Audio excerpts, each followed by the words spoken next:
jërëjëf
Nemfika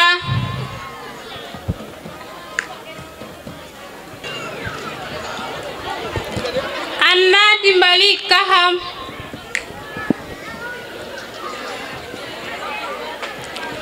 Alayami ohere kuma Alala medate farna jërëjëf doom yaa ngoor wo jegu jom wo dayu rimel wo refo seereer wo jegu fayda to top cosaan lamtinooxa cosaan baati a culli of ndax jega a roog ɓees moskiro mo gidmaxong bo paam roog wo refo seereer jeg jom jeg fulla jeg fayda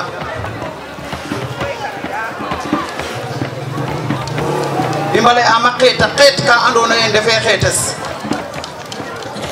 o de ndawa xeet den dom kono ñanga ñaaja bo fadid menami kon mo atiro ga awin wana jokona den def fogof anda dangang o sanko mude ndok na rokima kude mbina fika dom atate hongo merci to kongor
Monsieur le Président Bruno D'Ernoville,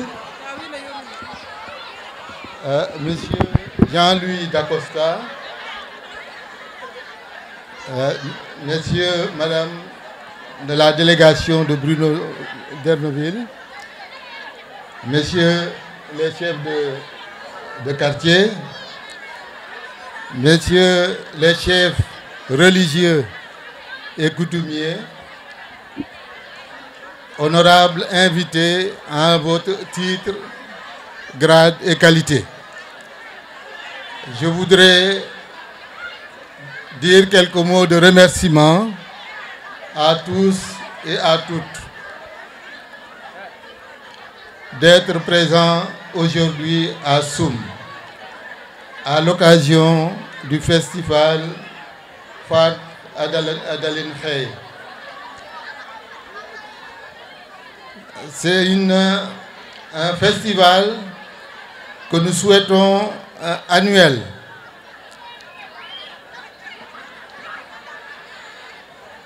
Parce que il est important qu'il y ait au niveau des villes et des campagnes des cérémonies qui puissent faire vivre donc la culture.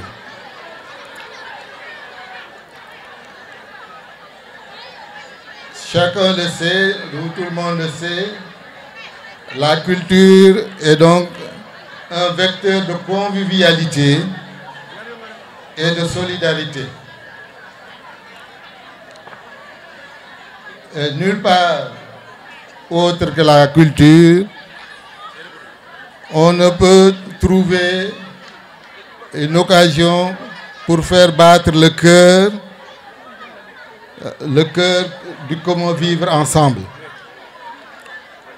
C'est pourquoi l'équipe municipale donc a beaucoup d'ambition dans le domaine de la culture. La première ambition, c'est de faire revivre la place publique du village pour que cette place puisse jouer le rôle historique qu'elle a toujours joué. Le rôle d'arbre à palabre, mais également le rôle d'accueil des grandes cérémonies culturelles.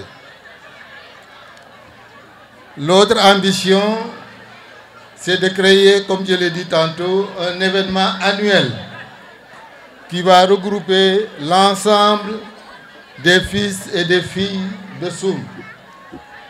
Parce que nous partons du principe que si les gens ne connaissent pas Soum, s'ils ne viennent pas à Soum, ils ne peuvent pas connaître les problèmes de Soum et donc ne peuvent pas aider Soum à régler leurs problèmes. L'autre ambition, c'est de créer des orchestres et des ensembles lyriques. Donc je pense que vous avez vu la représentation donc, de la troupe qui a été créée il n'y a même pas deux mois et qui a réussi donc à faire une très belle prestation. Nous voulons également que certains éléments de notre patrimoine culturel soient inscrits au niveau donc, du calendrier du patrimoine national. Donc, sur la liste nationale des sites et monuments. Nous voulons également créer un musée de la culture sérère à Soum pour montrer tous les outils qui étaient donc l'objet donc de l'exposition, mais également montrer les rites donc, de la culture sérère. Enfin, nous voulons promouvoir le tourisme culturel. Et je vais y revenir tantôt tout à l'heure. Donc, la promotion de ce tourisme va demander donc l'installation d'infrastructures, mais également donner des propositions d'itinéraires touristiques donc pour les touristes.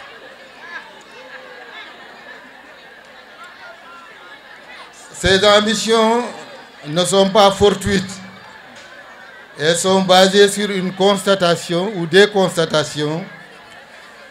La première constatation, c'est que la civilisation occidentale, euro-occidentale, a permis donc de faire des avancées. Donc maintenant, chacun peut voyager physiquement ou virtuellement partout dans le monde, grâce donc aux inventions donc de la civilisation industrielle. Le problème qu'on peut peut-être noter à ce niveau, c'est qu'il y a des avantages, mais il y a des inconvénients. Parmi les inconvénients, c'est que, si je veux résumer, la culture a été mise presque de côté. Et donc, on peut avoir sa télévision, on peut prendre l'avion pour aller à la Mecque ou ailleurs, mais le vivre ensemble a beaucoup souffert, notamment dans les pays occidentaux. Et cela, c'est dû au fait que dans la civilisation occidentale, on a mis l'accent sur le matériel.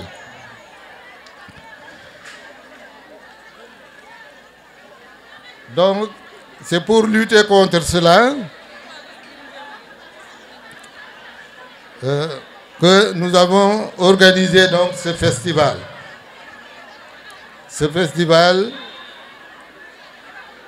parce que comme disait l'autre, Amadou Hampâté-Bâ, pour ne pas le nommer, quand un vieillard meurt en Afrique, c'est une bibliothèque qui brûle. Avec les ambitions du festival, c'est d'éviter donc de laisser mourir nos bibliothèques, notre culture, ne pas laisser brûler donc notre bibliothèque. Donc la culture, comme chacun le sait, c'est ce qui fait, qui donne les traits distinctifs du groupe ou de la société. Donc, mais il y a des aspects intellectuels comme matériels, mais c'est tout ce qui caractérise donc le groupe social. Au niveau individuel, cette culture donc permet d'avoir donc des artistes, donc les gens qui vont faire utiliser leur créativité pour faire des œuvres culturelles. Mais dans cette culture-là également, la nourriture joue un rôle très important. Quand on dit nourriture, donc on parle de système alimentaire, c'est-à-dire l'ensemble des étapes qui concourent donc à la consommation alimentaire. Donc c'est le fait de cultiver, c'est le fait de récolter, le fait de transformer, de transporter, de commercialiser, mais également donc de consommer.